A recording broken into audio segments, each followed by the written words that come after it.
Centuries-old Native American recipes have disappeared from most kitchens, yet they once fed entire communities with incredible flavors and clever techniques. Most people have never even heard of them, let alone tasted them. What secrets are hidden in these forgotten dishes, and which of them could transform the way you cook today? One of the most famous examples is Three Sisters stew. By combining corn, beans, and squash, Native Americans created a dish that was both delicious and nutritionally smart. Long before modern gardening tips, they discovered how these three plants could support each other like the perfect team. The corn grows tall and strong, perfect for the beans to climb up like a natural ladder. But here's where it gets clever. Those beans aren't just hitching a free ride. They're actually paying rent. The beans pull nitrogen from the air and feed it directly into the soil. It's like having roommates who actually improve the place instead of leaving dirty dishes everywhere. Meanwhile, the squash sprawls all over the ground with its huge leaves. Those leaves create shade that keeps the soil moist and blocks weeds from growing. Natural mulch and weed killer rolled into one. When harvest time came, these three crops together made a complete meal. Making the stew was simple, but smart. Cook the corn first because it took the longest. Then add the beans. Finally, the squash joined the party. The taste was rich and hearty. The corn added sweetness. The beans brought earthiness. The squash made everything creamy. Better than any canned soup that claims to be home-style but tastes like it was made in a chemistry lab. This wasn't just dinner. This was survival food that happened to taste amazing. One small plot could feed more people than 3 separate fields. Pure genius. Speaking of foods that could keep you alive, fry bread starts with a simple mix of flour, water, salt, and sometimes baking powder, but its story is complex. This recipe didn't begin as celebration food. Instead, it started during one of the darkest periods in Native American history. When tribes were forced onto reservations, the government gave them rations. But people adapt. They survive. They take what they have and make something good from it. Sometimes the best recipes come from the worst grocery shopping trips. The recipe couldn't be simpler. Mix flour with salt and baking powder. Add water until you get a soft dough. Heat oil in a pan. When it's hot enough that a drop of water sizzles, stretch the dough thin and drop it in. Like bread having its own inflatable moment. The dough bubbles and swells into crispy outside with soft, chewy inside. Sweet toppings turned it into dessert. Honey, powdered sugar, jam, or fresh berries. On the other hand, savory versions made it a full meal with beans and meat on top. However, the oil had to be just right. Too cool and the bread would be greasy. Too hot and it would burn. This wasn't just comfort food born from uncomfortable times. A reminder that people can create something beautiful even in difficult situations. Now let's talk about food that could travel to the moon and back. Pemmican might be the most practical food ever invented. This ultimate survival food combines dried meat, fat, and berries into something that could keep you alive for months without refrigeration or cooking. If energy bars had existed 1,000 years ago, they would have quit their day jobs after meeting pemmican. The recipe sounds simple. Take lean meat from bison, deer, or elk, slice thin and dry completely until it becomes jerky. Then pound that jerky into powder. Mix with rendered fat. Add dried berries. Press everything together into bars or balls. Simple doesn't mean easy, though. Getting proportions right took skill. Too much fat and it would spoil quickly. Too little and it would crumble. The meat had to be completely dry or the whole batch would go bad. Making pemmican was community work. Everyone had jobs. Some hunted animals. Others built drying racks. Women handled pounding and mixing since they knew exactly how the final product should feel. Like having a food assembly line that actually produced something worth eating. 1 pound of pemmican could keep a person fed for a whole day. Compare that to carrying multiple pounds of other foods that might spoil. The taste? Surprisingly good. Rich from the fat, slightly sweet from berries, with deep meaty flavor. The best pemmican could last for years if stored properly. Some stories tell of pemmican discovered in old caches decades later, still perfectly edible. Next up, let's explore something that turned summer abundance into winter treats. Dried berry cakes transformed wild berries into portable energy that could last through the coldest months. Summer was berry season, with strawberries, blackberries, and raspberries covering the landscape. Summer doesn't last forever, though. Smart people figured out how to capture those flavors for winter. The process started with gathering. Whole families spent days picking berries during peak season, like having your own outdoor grocery store, except the cashiers were usually bears. Drying happened several ways. Hot, sunny days meant spreading berries on bark mats. Direct sunlight would shrivel them into sweet, chewy pieces. Alternatively, smoke drying worked in humid weather. Build low fires with alder or cherry wood.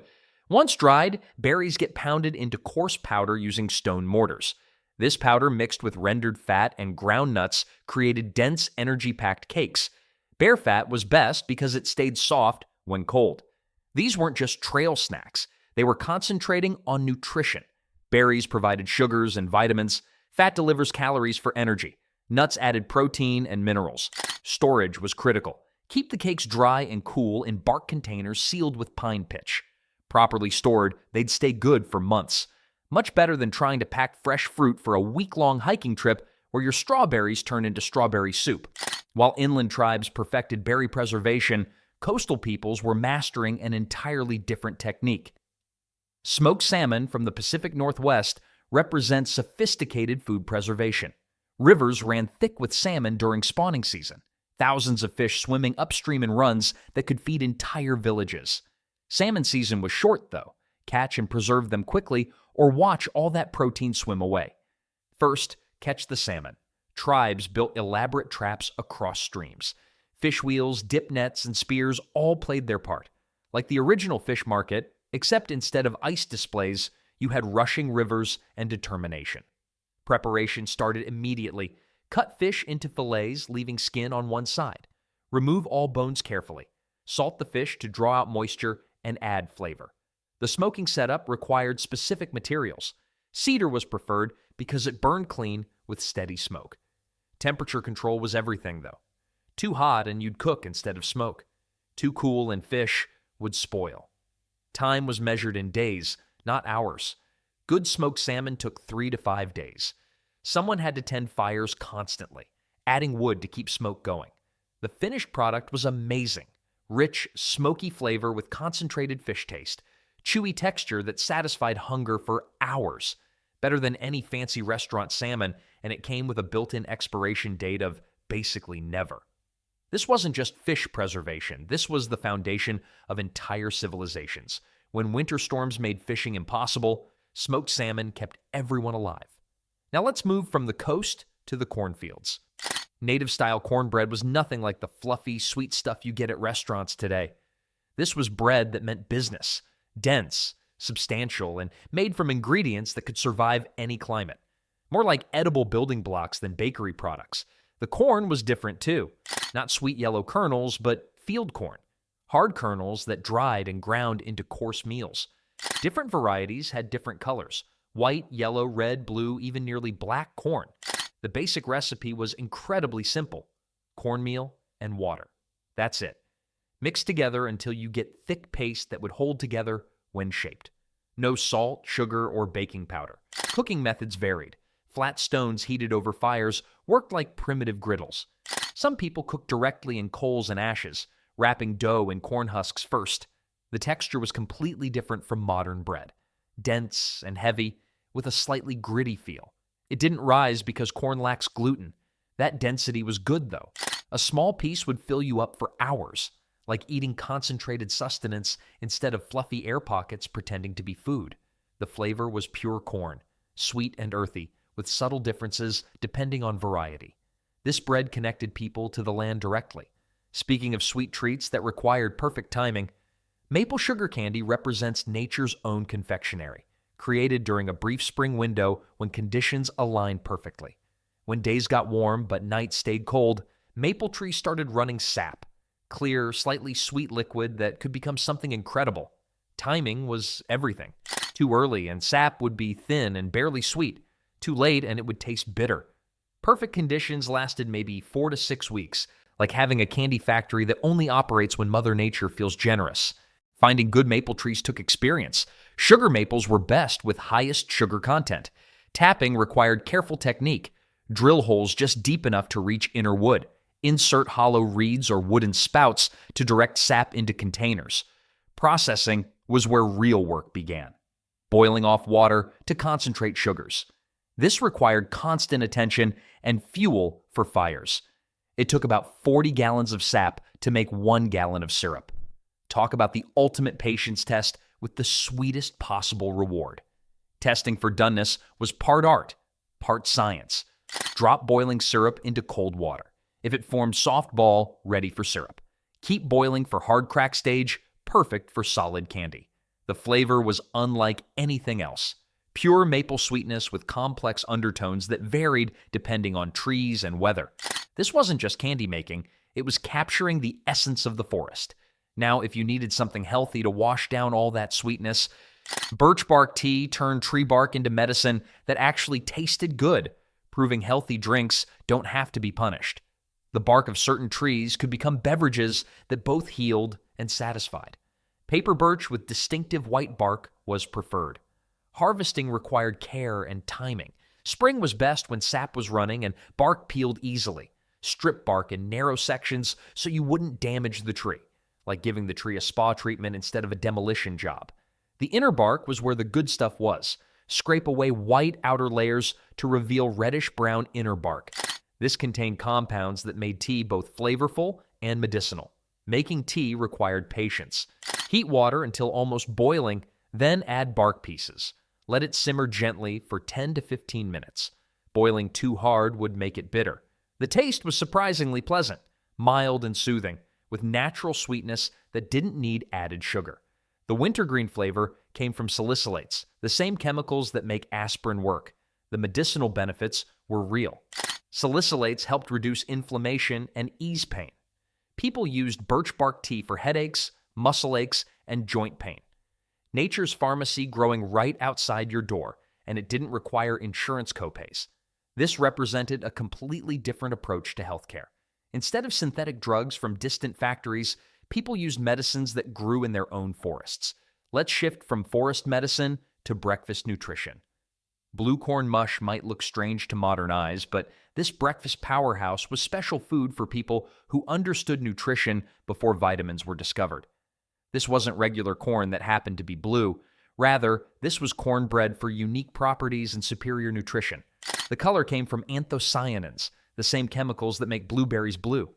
These weren't just pretty pigments, though.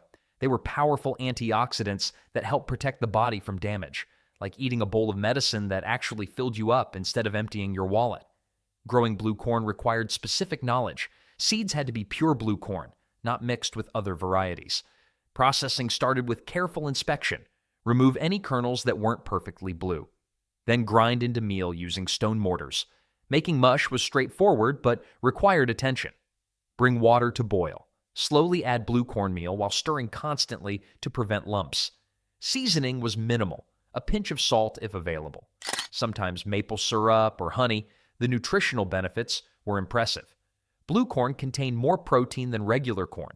The anthocyanins provided antioxidant protection. Higher iron content was important for people doing physical work. This wasn't just breakfast. This was fuel that lasted all morning. Better than those sugary cereals that promise energy but deliver a crash an hour later. Now, let's move from morning nutrition to portable bread. Bannock flatbread was the original grab-and-go meal, made from flour, water, and fat, but tough enough to survive any adventure. This simple bread could be cooked anywhere there was fire and lasted for days without spoiling. The basic recipe couldn't be simpler. Mix flour with a little fat and enough water to make workable dough. No yeast, no rising time, no complicated techniques. Like the Swiss Army knife of bread recipes, except it actually filled you up. Fat made the difference between good bannock and cardboard. Bear fat was prized for flavor and consistency. Cooking methods varied. Flat stones heated over fires worked like primitive griddles. Ash cooking meant wrapping dough in leaves and burying in hot coals. The texture was dense and chewy, similar to pita bread but heartier. It didn't rise like yeast bread, so every bite was substantial. Perfect for soaking up stews or holding other foods. Storage was one of Bannock's greatest strengths. Properly cooked bread would stay good for several days without refrigeration. It was lightweight, compact, and wouldn't spoil if kept dry. This was survival food that didn't taste like punishment. Better than those emergency rations that taste like they were designed by people who never planned to eat them. Let's move from simple flatbread to something more elaborate. Corn husk tamales use the corn plant itself as both ingredient and cooking vessel. Ground corn dough wrapped in corn husks, then steamed until perfectly cooked. The husks protected the dough and provided moisture while adding subtle flavor. Making dough requires skill. Mix cornmeal with warm water or broth gradually. Add fat if available to make it richer and more pliable. Corn husks had to be prepared carefully. Use fresh husks when available or dried husks soaked in warm water until flexible. Fillings varied depending on what was available. Beans added protein and flavor. Squash provided sweetness. Meat made tamales more substantial. Wild game, vegetables, herbs, whatever was in season. Assembly required practice. Lay husk flat, spread dough layer, add filling down center. Fold sides over filling, then fold up narrow end. Tie with husk strips to secure. Like wrapping presents, except these ones were edible and actually useful, cooking methods depended on available equipment. Steaming was preferred when possible. Place wrapped tamales in a pot with water in the bottom above water level. Cover tightly and steam until dough is cooked through. This wasn't just food wrapped in leaves. This was portable nutrition that cooked itself, like getting a complete meal delivered in its own biodegradable packaging. Now let's explore another way corn could be transformed. Roasted acorn meals turned what many consider inedible nuts into nutritious flour that could feed families through hard times. Acorns were abundant, free, and available every fall. They required special processing, though, to remove bitter compounds. Collection timing mattered. Fresh fallen acorns were best. Look for nuts that felt heavy and didn't rattle when shaken, like the world's most tedious treasure hunt, except the treasure actually kept you alive. Processing bitter tannins was the crucial step. These compounds made raw acorns taste terrible and could cause stomach problems. They could be removed by leaching with water repeatedly until water ran clear instead of brown. Some people dug special leaching pits in sandy soil near streams. Line the pit with stones, add ground acorns, and let clean water flow through continuously. Hot water worked faster but required more fuel. Final grinding produced flour suitable for cooking. Roasting was optional but added flavor. Uses were numerous. Mix with water for porridge. Combine with other flours for bread. Add to stews as thickener. This was turning garbage into groceries. Better than any modern superfood, and it came with free tree service delivery every fall. Let's move from nuts to seeds. Sunflower seed cakes transformed ordinary garden plants into concentrated energy bars that could fuel long journeys. Sunflowers weren't just pretty flowers. They were serious food producers providing protein, healthy fats, and portable nutrition. Growing sunflowers required minimal care but produced maximum results. Plant seeds in spring, give them space, water during dry spells. The plants would grow huge and produce massive flower heads packed with seeds, like having your own personal oil factory that also doubled as garden decoration. Processing started with removing seeds from dried flower heads. Roasting brought out best flavors and made seeds easier to process. Heat clean stones over fire, spread seeds on stones, stir frequently until golden brown. Grinding required strong tools. Stone mortars worked best. Grind roasted seeds into coarse meal. Add fat gradually while mixing by hand. Bear fat was preferred for consistency and flavor. These weren't just snacks, these were portable powerhouses, high in protein, packed with healthy fats, rich in vitamins and minerals. One small cake could keep you going for hours. This was turning weeds into wealth. Sunflowers grew easily and required minimal care, but produced food valuable enough to trade. Better investment returns than most modern stocks, and you could actually eat the dividends. Now, let's look at wild game preparation. Venison stew combined wild game with foraged plants to create meals that could feed large groups. When hunters brought home deer, nothing was wasted. Every part had a purpose, and stew made the tougher cuts tender and delicious. Preparation started with proper butchering. Cut carcass into manageable pieces. Separate different cuts according to best uses. Stew meat came from tougher portions that benefited from long, slow cooking. Starting the stew meant building flavors gradually. Brown meat pieces first if possible. This added color and rich taste. Like the foundation of a house, except this foundation was made of deliciousness. Wild vegetables made stew more nutritious and filling. Wild onions added flavor. Root vegetables provided carbohydrates. Whatever was available and in season got added to the pot. Cooking time was measured in hours, not minutes. Tough venison needed long, slow cooking to become tender. This wasn't just dinner. This was community building in a bowl. Large pots could feed many people from a single animal, better than any potluck dinner because everyone knew exactly where the main ingredient came from. Now, let's move to roasting for special occasions. Buffalo rib roast represented the ultimate feast food reserved for special occasions when entire communities celebrated together. When hunters successfully brought down a buffalo, it meant food for everyone and celebrations lasting days. Buffalo hunting required entire communities working together. These massive animals could weigh over a ton and were unpredictable and powerful, like trying to catch a moving truck with attitude problems. The rib section was considered the choicest part. Large, meaty ribs with plenty of fat marbling, perfect for roasting because fat keeps meat moist during long cooking. Roasting began with searing the outside. This created a flavorful crust and helped seal in juices. Turn regularly to sear all sides evenly, then move to moderate heat for slow cooking. Fat and marrow were considered the most valuable parts. Rich fat provided essential calories and flavors. Bone marrow was a delicacy often reserved for elders and honored guests. This was more than cooking meat. This was celebrating abundance and community success. Buffalo roasts marked successful hunts, important ceremonies, and times when the whole tribe could feast together. This represented ultimate sustainable eating, like having a shopping mall that walked around on four legs and provided everything you needed. Let's move from prairie to lake shores. Wild rice pilaf showcases how one of North America's most unique grains sustained entire communities through harsh winters. Wild rice wasn't actually rice at all, but grass seed that grew in shallow lakes and marshes. Harvesting was an art form requiring perfect timing. Two people worked together in canoes. One pulled through rice beds while the other used wooden sticks to knock ripe seeds loose, like having a floating combine harvester powered by human muscle and perfect coordination. Processing involved multiple steps. First, dry the rice in sun or over low fires. Then parch it in shallow containers over moderate fires, stirring constantly. This loosened hulls and added nutty flavor.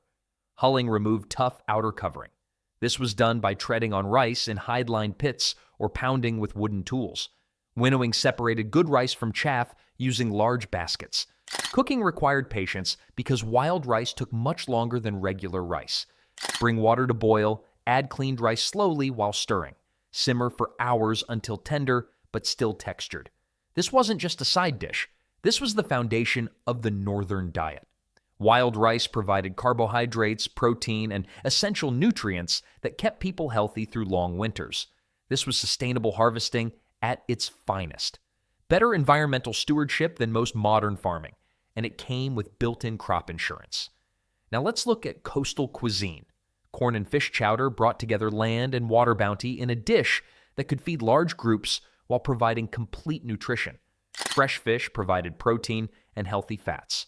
Corn contributed carbohydrates and helped thicken the chowder naturally. Fish selection depended on availability. Lake fish like walleye or bass worked perfectly. Ocean fish such as cod or salmon were equally good. Fresh was preferred, but smoked or dried fish could work when needed. Basic preparation began with cleaning and filleting fish.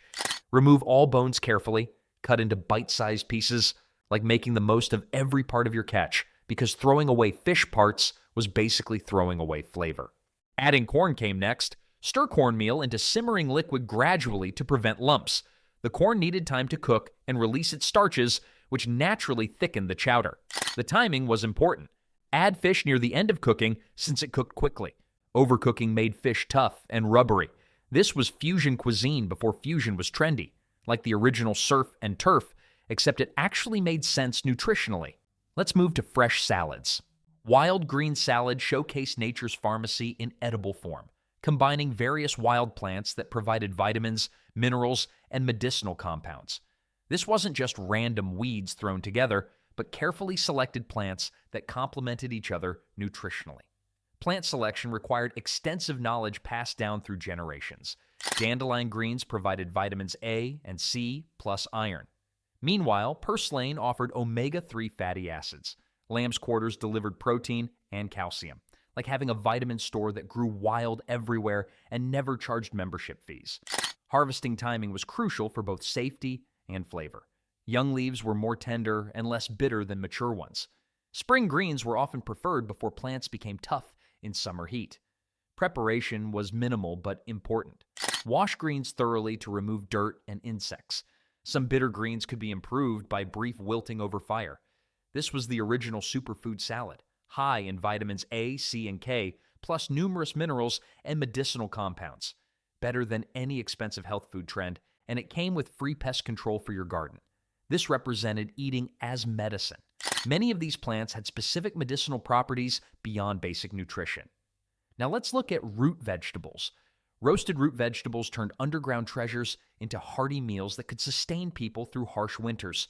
Turnips, wild carrots, parsnips, and native potatoes could be roasted in ashes to bring out their natural sweetness. Root selection required knowledge of which plants were safe and nutritious. Wild turnips provided carbohydrates and vitamins. Meanwhile, native potatoes offered sustained energy, like having a root cellar that stored itself underground and never needed electricity. Harvesting happened in fall when roots had stored maximum energy for winter. Dig carefully to avoid damaging the roots. Clean off excess dirt, but leave skin on for protection during cooking. Ash roasting was the preferred cooking method. Bury whole roots in hot ashes from hardwood fires. The ashes provided even gentle heat that cooked thoroughly without burning. Cooking time varied depending on size and type of root. Small roots might be done in an hour. Large ones could take several hours. This was comfort food that actually comforted me. Sweet, hearty, and filling. Better than any modern comfort food because it actually made you feel better instead of guilty. Finally, let's end with a true staple. Hominy stew represents the culmination of corn processing knowledge, where corn treated with lye or wood ash was transformed into a nutritious base for hearty meals that could feed large groups during important gatherings. The process started with dried corn kernels that were treated with lye made from wood ash. This removed the tough outer hulls and made certain nutrients more available to the body, like corn that went to finishing school and came back more refined and nutritious. Making lye required burning specific hardwoods until they became ash. Mix the ash with water and let it settle. The clear liquid on top contained the lye needed for processing corn. This had to be done carefully since lye was caustic. Treating the corn involved soaking it in lye solution until the hulls loosened and could be rubbed off.